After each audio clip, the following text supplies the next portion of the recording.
We just noticed that we both had unicorns in the background.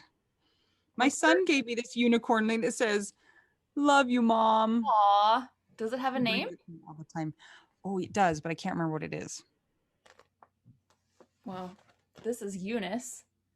Eunice. Eunice the unicorn. Yeah, her middle name is X. Eunice X unicorn. Okay. Mel, what are we going to talk about today besides unicorns? Well, we are going to be talking about something. We are going to be talking about something that is very common to widows and people that have suffered traumatic loss. That is the topic of secondary loss. Aha! Can I admit something to you, Mel? If you want. The idea of secondary loss was a new concept for me because I just rolled all of the losses into one. So when I heard the term secondary loss and really started to think about it, it was a little bit eye-opening for me. Yeah. So what is it? What does that even mean? Well, we have our primary loss, which is the loss in our case of our spouse or our partner. Yeah. Secondary loss is other relationships that you could lose. For example, their friends or their family, or some of your friends and some of your family. And that was eye opening to me as well, because I think it was so shocking at the time for us to lose our partners. You can't even fathom that people are going to consciously like check out of your life, or that you may not be able to have things in common that you want to talk to them about anymore. Yeah. So secondary loss is losses that come as a result of the primary loss. So the primary loss is the loss of your spouse. Secondary loss is anything that happens afterwards that is a loss or something that is taken away from you or something that you grieve as a direct result from that primary loss. So you alluded to one type of secondary loss, and that's loss of other relationships, which I think a lot of people find really surprising and really hurtful. That when you're in such a vulnerable and sad and awful position, in so much grief, that you lose other relationships. And sometimes it's not such a big deal because you weren't interested in keeping those relationships, but sometimes it's a major loss. And it's kind of unfair. It's really tough. There are also things that are not relationships that are considered secondary loss. What are some of those? So I can think about quite a few. One is you might have a loss of financial stability.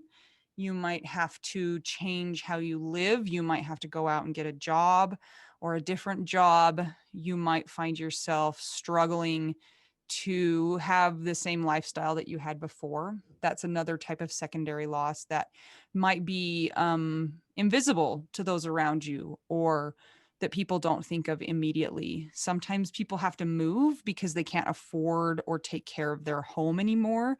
So they have to move in with their parents or downsize, or they have to lose that community because they need more support from family. So they might have to move closer to family. So that's another type of secondary loss. What else, Mel?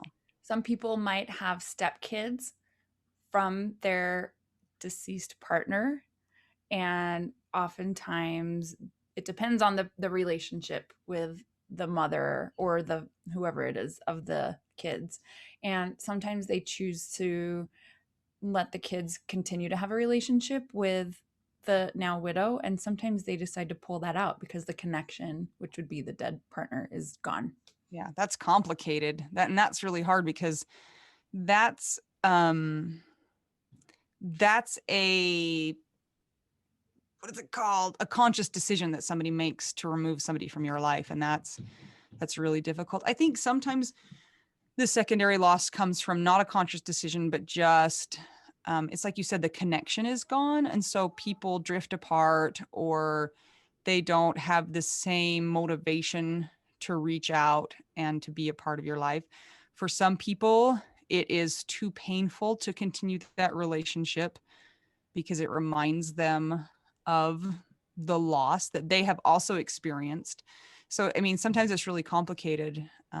And sometimes it's not as cut and dry as like that person's a jerk and they left me high and dry. Yeah, like they probably don't realize that they had those feelings. Or sometimes, do you think it's fascinating how when the main person dies, you realize your connection with the people in that person's life wasn't as strong as you thought? Yeah. Oh, I guess they really weren't My really that friend. compatible. Yeah. I see Yeah. why they were my friend. Or vice versa. Mhm. Did you experience secondary losses of relationships that surprised you in who left your life and who stuck around? Not so much in Scott's friend circle. I think because his community was theater and theater's really good about, oh, there's emotional people having a hard time. Now we're going to go into that. Like they don't run away. They're like, we're here for you.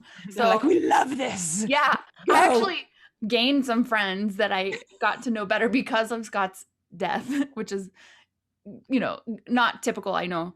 But I did notice secondary loss with my own friends. Yeah.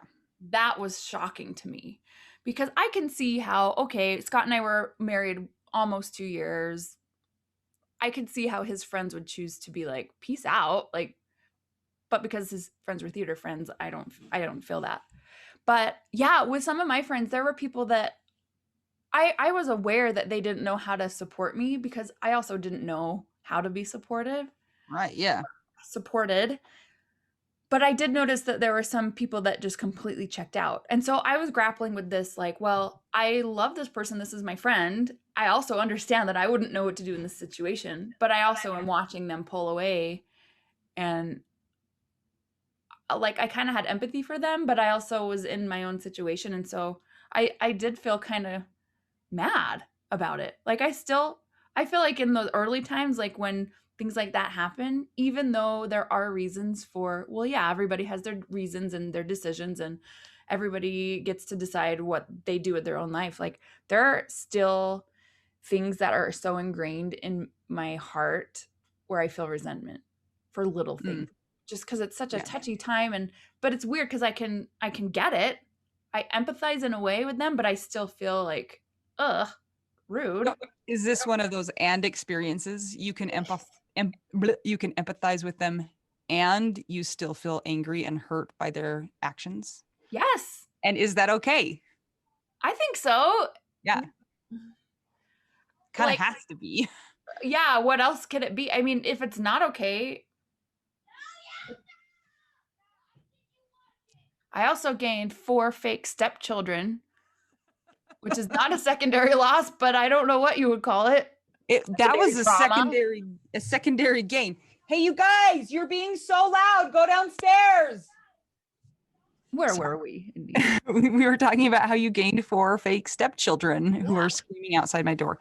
I was also surprised at how some of the relationships that I had changed and how some of them were ones that I would not have predicted. I felt like there were some that I would have said, I could see this kind of falling away. And there were some that I thought would be really tight and close. And I have seen them change. And it has been, I don't know if I would say that I harbor resentment or I feel a lot of pain. I'm just more perplexed by it, a little bit confused, but also I can see for the ones that I'm thinking of, I can almost see the gears in their head. And for one in particular, I know that that person has a really hard time feeling feelings and really feels feelings about Jason dying. So I feel, it's like you said, I feel some empathy for that person because I feel like probably they need to feel those feelings, but don't want to. What about when we feel no empathy and we're just pissed? I think that that's fair. I don't think that we should. I don't think that we need to try and chase that away necessarily. I think we need to examine those feelings and try and come to a place where we're not angry because the anger only, it's like they say, it's like you drinking poison and waiting for the other person to drop dead, right? Yeah. Do you think there's a way to speed up getting over this stuff? I don't know if there is. I think it's always a good exercise to try and see things from another person's perspective. I think that you have to be in an emotional place where you're able to do that, though. And early grief might not be the time where you're able to do that. So, I mean, you are so buried in just trying to put one foot in front of the other that it might not be the time to try and see other people's point of view. So, And with regard to these losses that you're talking about, like job change, perhaps living arrangement change, the loss of what you thought was a supportive network, those are, even though they're very, very emotional and difficult, they're also very stressful, which is different. yeah. It's like even just stress index wise. And so, man, early grief sucks. It's the worst. It's the worst because you're dealing with everything that's fresh all at the same time. Do you think that it would be beneficial, or it would have been beneficial for you to be aware of the secondary loss realm beforehand? Or was it better for you that you just lived it and experienced it as it was happening? I don't know that it would have been helpful just when I realized what the concept of secondary loss was and that there was two different distinctions. I was like, "Oh, that is interesting." I always just thought of all of those losses bundled up in one. Um I I I do think it's nice to hear from other people that feeling those feelings about those secondary losses is universal. Even though people will experience secondary losses, there will be secondary losses from the death of your spouse. And it's nice to hear that you're not alone in feeling hurt by people or feeling like, I mean, it's the quintessential adding insult to injury. You know, you are being kicked while you're down and it just hurts and it's really it's really not fair. But it is universal, It feels unfortunately. like abandonment, Mhm. I think. And in what can already seem as a very isolating incident and now life for Right. somebody who's lost a partner, when the support network that starts pulling away that's been there for a long time, it makes sense why people feel how they feel. It's just like you feel abandoned. Yeah.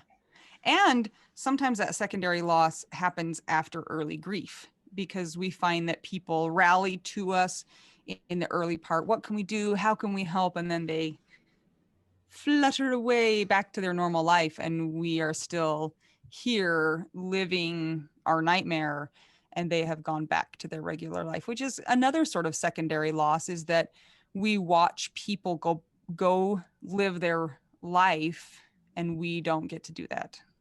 We've lost our person, but we've also lost the future with that person. Like Mm. it's done. The Like future with everything. that person physically incarnated on the planet. Yeah. However you choose to think about that, you Yeah. know. And along with that, another secondary loss is loss of opportunity. We may have wanted to have children with that person, or we may have wanted to, you know, like for me, the goal in life was to buy a cabin somewhere and be able to go up to the cabin on the weekends. And that's something that I think about that I've lost that dream. I've lost that kind of, you know, goal. Even if it's a silly, like doesn't really matter. That's what we wanted to do. And we always joked about buying an RV and being old people and riding our bikes around the country, which Mel says we're going to do now, even though I'm freaked out by driving around in an RV and she thinks that I'm being irrational. Side note, I'm laughing at all of the stuff that you're saying because I'm like, before we recorded, we started talking about wouldn't it be so cool if there was a cabin somewhere someday we could go to? And yeah, I mean, and it's like those things that you're mentioning, they're still doable in the world, but you're not able to do them with Jason. Right. You'll Yeah. have to do them with me. I'm sorry. But for some people, it might not be doable anymore. You lose a secondary income, and all of a sudden, you go from living a comfortable lifestyle to living on the edge, you know? And it's not about like, oh, I want a cabin in the future. It's like, oh, I want to keep my house. I want to pay my rent. I want to have food. You know, it really changes your life. It can quite drastically in, you know, just just a little while. And people have medical bills, people, so financially and lifestyle wise, it can be a huge loss to what you what you have lived. I'm thinking about your experience with insurance.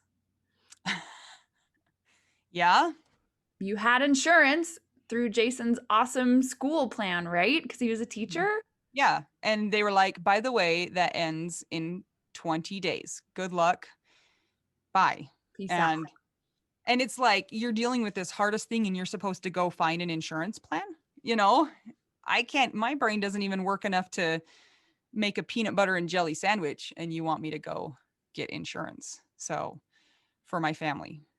Okay. What about people who are already in dire circumstances that weren't living a comfortable life first and they were struggling anyway? Now, Yeah. they've- That's why widows are so much more likely to live in poverty because of all of these things. And it used to be, and it was kind of the standard that in it's changing now, I think, but that the man would go to school or would have the career and the woman wouldn't have the education and wouldn't have the job skills. And so when her husband died, it was like, how do you support your family? And I think that's changing, but I still think that there is something to that. You're the primary breadwinner, I'm the secondary breadwinner, and then the secondary becomes the primary. So it's yeah. not easy. Ugh. Yeah. What about, here's another one that's a little less tangible, is loss of your identity and your purpose. And your Because self-esteem. yeah, a lot of us, we have been in our relationship long enough that it's not really, you don't really have your own identity anymore. It's the two of you who have an identity together. And then that person's gone. And it's like, who am I? Why? What's my purpose here? What am I doing? Especially if your spouse died of a long-term illness and your role for a long time was caretaking. That's gone. What's your purpose? What are you here for? Yep.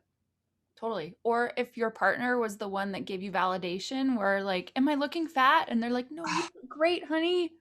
Yeah, I really, really have a hard time with this because it's just the little things, like just being called, like Jason used to call me pretty lady. He'd be like, hey, pretty lady. Like just that little bit of validation that was unasked for goes a long way. And there's nobody to do that right now unless you say to them, hey, tell me, tell me that I look good, or, tell me that I'm valued. That's all it was, is that little piece of, you're valued. I love you. You're worthy, you're worth something. And we lose that. It's Yeah. hard. And even though it is not the initial loss of the partner, these are losses that we grieve. We have feelings about all of them. There's loss with all of them. So it makes sense why us widows are how we are, especially in early grief. Do you think that secondary loss is always negative? Well, would it be called loss if it wasn't negative? Well, a deficiency of something. The word loss could be neutral. I do think that sometimes secondary loss pushes us to do something that ends up being beneficial. So, for instance, I'm now the primary breadwinner. I'm going back to school, and now I have become a nuclear biologist because that's what you go back to school for. So I do think that sometimes it causes us to grow in ways that we wouldn't choose, but I don't know if you would say a secondary loss in and of itself is good. Do you have an example of that? Do you have something in mind? I think I think it would maybe require reframing of the word loss. It could Okay. just be it because it is a loss. It is something that was in your field, like of your person, and it's gone. It's a loss. But that doesn't I don't for me personally, I usually try to see things as what am I supposed to learn from this?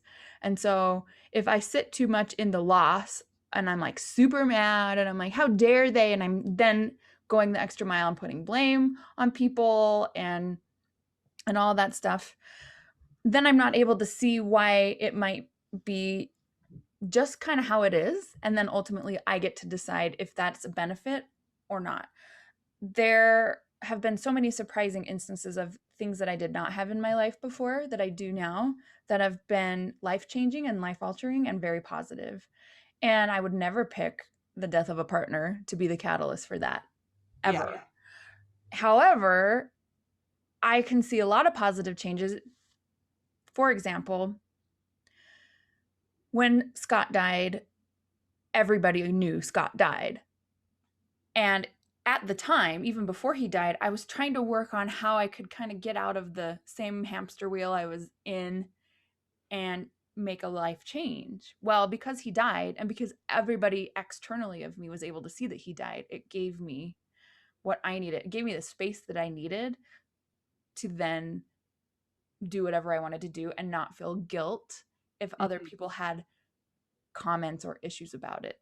So that kind of is moving a little bit away from like just the topic of secondary loss, but I do see it as a catalyst for something that has enabled me to feel confident enough because it made people back off from me. And anybody on the planet likes to be liked. They don't like to have judgment from people, even though we're like, well, we need to work on that. And like, if you want to do it, then you do it. We're all human. We all have feelings. We all want like validation. Like, who doesn't like feeling like everybody likes you, right? And so I've noticed that the loss has given it me kind of like that. I don't care. I can give everyone the finger if I want and do what I want and go toward my best self or not if I don't want to. So, and some of those are because of secondary loss. I've had to find new ways and new paths to go on, and I would not have those if those losses were not present. So actually early in the discussion that we were just having, I was thinking about that. I was thinking, there's secondary losses, but then there's secondary gains also. And I think a lot of people were resistant to those gains because they came in such a way, like you said, that you would never choose. But when you do examine your life, you're like, this would never have happened had Jason not died. I would not have accomplished this. I would not have met this person. I would not have, I would not have the stepchild that's screaming right now. Stop it! Do I need to send Eunice X over? Yes. Okay. So I think that that's a topic that we could spend talking a long time about, is the things that we gain from our loss. Anita, you are a secondary gain for me. Or I know. gain. I don't know what the word is. Who knows? It's true, but it's like we wouldn't have this podcast. We wouldn't have the amazing people that we know. So there's definitely things that we gain from this, but it doesn't negate the fact that there are so many losses as well. You got to go out. I'm almost done. It's going to take longer if you keep doing this. We hurt all the time. I'd like to talk about one other secondary loss. May I? The Your loss, sanity? a loss of a parenting partner. It is relentless. It is aggravating. It is burying to not have your parenting partner. And we are witnessing that in full force as this Widowsode has unfolded. It's not cool. It's not cool. But I don't even know where we were. You're on like the good parts. What we've gained. Yeah. Well, you gain, you lose. The gaining does not negate how hard it is to have those secondary losses, and how people sometimes outside of the grief community don't realize how those secondary losses hurt and what they might entail. What are some of your experiences with secondary loss? Comment below. Help us keep the discussion going. We want to hear what it's like for you. And remember to join our Widow Wives Club for more friends that you wanted to have, but now you cannot live without because they're so cool. They're your secondary gain. Thank you. We appreciate all your support and all of the discussion. I'm Anita. I'm Mel. Two young widows just experiencing secondary loss, trying to figure out widow, we do now.